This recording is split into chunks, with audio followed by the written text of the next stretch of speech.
Hey, Colorado Springs. This is Jenny Bayless, and I am here with Leah Keeling to go over a Pueblo West duplex with everyone. Leah, how's it going? Good. How are you, Jenny? I'm doing good. This is a really cool deal that is pretty much turnkey off the shelf with a really high interest rate and a still cash flow. So I'm excited to talk about it. Yes, I know. And I think this is my first Pueblo West sale. Is it? I think so. Yeah. Okay. Mm-hmm. Interesting. Yeah. So this is exciting. Can you describe Pueblo West and kind of how it differs from Pueblo proper to everyone? Yeah. So it's just it's only like a 10-minute drive west of Pueblo, but it's very different. It's like a horse kind of, you know, big lots. I mean, each lot is pretty much sitting on like close to an acre. Oh, wow. So really big lots. It's really spread out. It's huge. It pretty much borders Pueblo Reservoir. Mm. So lots of duplexes out there. It's pretty much a mix of duplexes and single family. Um, big houses, big properties, and I don't know, it's just like a suburb, kind of a suburb of Pueblo. Very cool though. It's very different. It's so different. It's hard for me to even explain. Because I know Country. Pueblo kind of like ranks pretty decent on places to retire. Is that kind of where you're seeing people that retire to, or is it a good mix of just general population at that point? It's definitely a mix, but I will say that it's more of the demographic is definitely older. Okay. I lived there for a year, actually, a few years ago. So I really like it out there. Yeah, but people they ask me to explain it, and I'm like, I You don't just know. have to go see it. Yeah, you have to go see it. It's just so different from Pueblo proper. And their rent rates are so much higher out there in Pueblo West. So it's Yeah, super yeah. interesting, you Yeah, know? let's definitely talk about that when we get to the rent part, because I definitely want to highlight that for everyone too. Yes. So can you describe this property, the investor, and how you guys found it? Yes. So this is a duplex, 3 bed, 2 bath. It was built in the 90s. Um, has a attached garage for each unit and a huge backyard. I think it sits on like maybe a little over half an acre. Wow. So really big lot, really nicely done. It's turnkey. And this was actually an off-market property that we secured just through our network. Hmm. And it's a Denver-based investor. I think that she has a condo, maybe a couple properties up there, and she was, checking out our podcasts and seeing our deals, and she wanted, something like our Pueblo deals that we find down there. So she definitely wanted something that was not as old as some of the properties that we see in Pueblo. Hmm. And so this one popped up. It just fit all her criteria. So it worked out perfectly. That's great. Yeah, just highlighting the fact that you said it was built in the 90s, that for people that have been listening to our episodes for a while, I think you will start to see that they're either very, very old homes or newer homes, and there's not too much in the middle, it seems There's like that. not, not at all. Yeah, so that makes a lot of sense for those that want to kind of, hopefully hedge on a reduced capex allocation Hmm. for that. Yes. So what did you guys lock this one up at? So the purchase price is 420,000. Great. And she's going to be putting 30% down. Yep. Ca- So she's doing a DSCR loan. Yep. So which is debt service coverage ratio. Hmm. And has the process been any different, at least from what you're seeing, for the borrower, as opposed to just a conventional or traditional mortgage? No, just I guess just the fact that the property has to perform, the numbers Hmm. have to work, and just more down. You got to have more down. Your interest rate is a little bit higher, but just from what my clients tell me, it's just an easier process, less paperwork. So I think it just fits people. it fits certain people's bill for sure.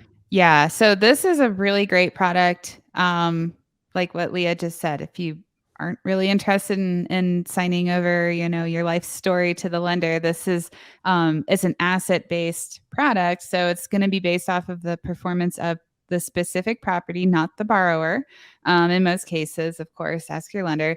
But debt service coverage ratio is essentially for every dollar of rent that your property is bringing in, how much does it cover your debt and your other expense obligations, taxes, insurance. I don't know if they factor in vacancy and maintenance on that type of product, but you know each lender has their own requirements for that. So if the property is extremely stellar, you might be able to put less down. If the property isn't a super great performer, but you still want it, you might have to just put a little bit more down to cover that debt service. So just kind of wanted to highlight that. And this is also a really great option for investors that maybe started a new career or wouldn't be lendable for whatever reason. Definitely worth checking out. So yeah, and when we were going through properties and analyzing them, she would have to send the lender the spreadsheet and the analysis. It's for him to okay it. So that was, different for sure. Which is also probably reassuring to have just yet again another set of eyes from someone who's been in the industry and could give feedback on that. So yeah, that's always good too. Yeah, it definitely worked out. So she has a 30-year note at 8%, which is definitely higher than what we've been seeing for people that are just getting the conventional products. But, like you said, comes with the territory of this type of loan product. So tell us a little bit about the units themselves, what they're going to get for rent, and how you guys are going to structure that because they're both vacant, right? They're both vacant. Yes, they both tenants had just vacated. They did some renovations, just lipstick stuff, carpet, paint, all that good stuff. Just repairs that were needed. But the units are awesome, like awesome layout. They're tri-level, so you walk into the main, and then 2 bedrooms up, 2 bedrooms down in the garden level basement. Okay. And 2 full baths. So, and then huge backyard space for the tenants, the attached garage. The neighborhood is so nice. It's just a lot of really nice single family homes in this area. And then it's like a strip of duplexes, all really well cared for. So we were really excited. Yeah. It's we were kind of chatting about the rent that she's anticipating $1,700 on each side. And you said it was a 3-2 on each side. Yes. Yeah. So you and I were talking about this a little before we pressed record, that my 3-2 in Pueblo is only getting $1,500. And I thought mine was super nice. So I'm like, man, this is really interesting that she's able to get kind of the same, kind of sounds like the same layout as mine almost. But yeah, for $200 a side more, that's fantastic. There's really no reduction with the fact that it has a shared wall with another unit. No, it's so strange when people are asking about Pueblo, why their rents are higher. I'm like, it's so different even from Colorado Springs. Yeah. I mean, do we ever come across duplexes that rent for that much? No. And I mean, if they are, they're, very nice. Very nice. And in comparison to a single family home at a much lower rate than a single family home like next door, for instance. There's definitely that reduction that we see here. So this is very interesting. I don't know why. We'll have to figure it out someday. I know. Why it's doing that. I just think it's, Pueblo West is a newer area. I think it's just more desirable for people that don't want to be, in the city, but they're close to the city, and then you're right there by the lake. So yeah, I'm not sure, but it just works out. I've even seen 4-plex units renting for like 19. down there. Wow, that's amazing. Yeah.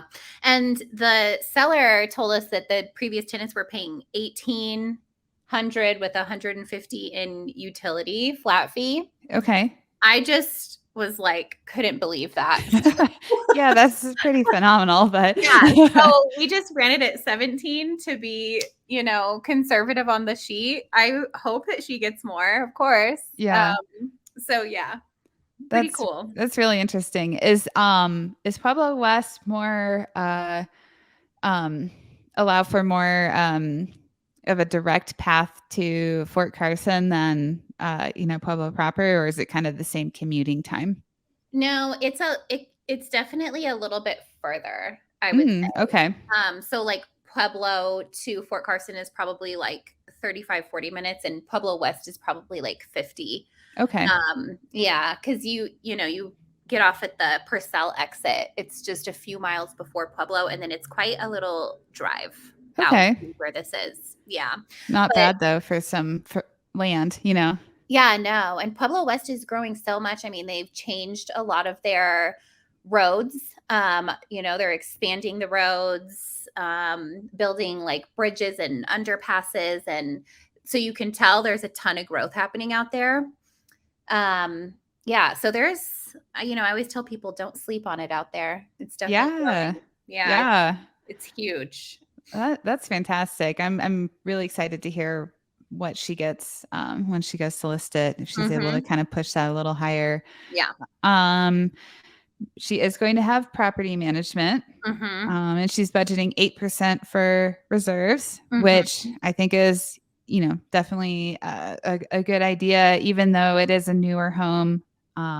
It is a multifamily, which for some Yeah. reason I feel like things kind of break down and impact the other side. It seems like, I don't know. I've had a lot of like water leaks on, on mine. So maybe I'm like, oh, it's a multiple unit situation. Yeah.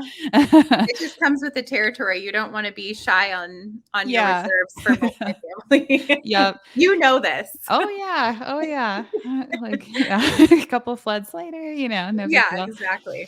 So and then she has real estate taxes of 1,700 and insurance of 2,000. We can probably expect that those are going to go up Yes. just because everything is Yep. for those two expense categories. But when we flip the slide here, we'll see that she can still absorb that. Mm-hmm. And then is the property is going to be completely bill back utility, so just a pass through expense to Mm-hmm. the owner. Okay, Yep. great. And then what is the landscaping like there? Because I know snow removal is not really a factor there, which is nice. Yeah. Is Oh, it dirt or it's grass or? rock. Oh, All rock. perfect. The whole thing. Yeah. Perfect. So that's good for water and good for maintenance. So Mm-hmm. all around a good idea there. And a Cool. lot of times out there, that's what they do. They just put the rock. And when I lived out there, I actually hated it because my dog was so awkward walking around. I was like, why would they put these, big rocks? But hey, it Yeah. works for. Now you get it. Yeah. Now I get it. I'm like, oh, I see why. If not, the weeds are like insane out there. So Yeah. I guess you gotta have to figure kind it of out. like, close off access for the weeds there. Yeah. Yep. Yeah. I know what you're talking about there. The things that look like, jungle type weeds. Mm-hmm. Yep. Cool. Okay. So let's go to the cash flow slide. All right. So she's going to be all in since she is putting a little bit more than typical, well, more than minimum down, I should say, at 30%, which 30 to 35% is kind of what we're seeing nowadays for a lot of people to make it cash flow makes sense, just with the higher rate to counterbalance that. But yeah, all things being said, between her income, her expenses, her NOI is set to be about 28.5K for the year, minus just shy of 26K in mortgage payments. So she's gonna annually cash flow about $200 a month. Mm-hmm. 2650 a year is kind of what you guys are projecting, which is a 6.8 cap, which I think is pretty good compared to what we've been seeing for sure, Mm-hmm. on a property that hopefully, I'll cross my fingers for her, is a low maintenance and low vacancy, and one that she has property management in place. So it seems Mhm. pretty hands off from what I'm hearing on this one. Yeah, I agree. I mean, these numbers are great, especially at that interest rate, you know?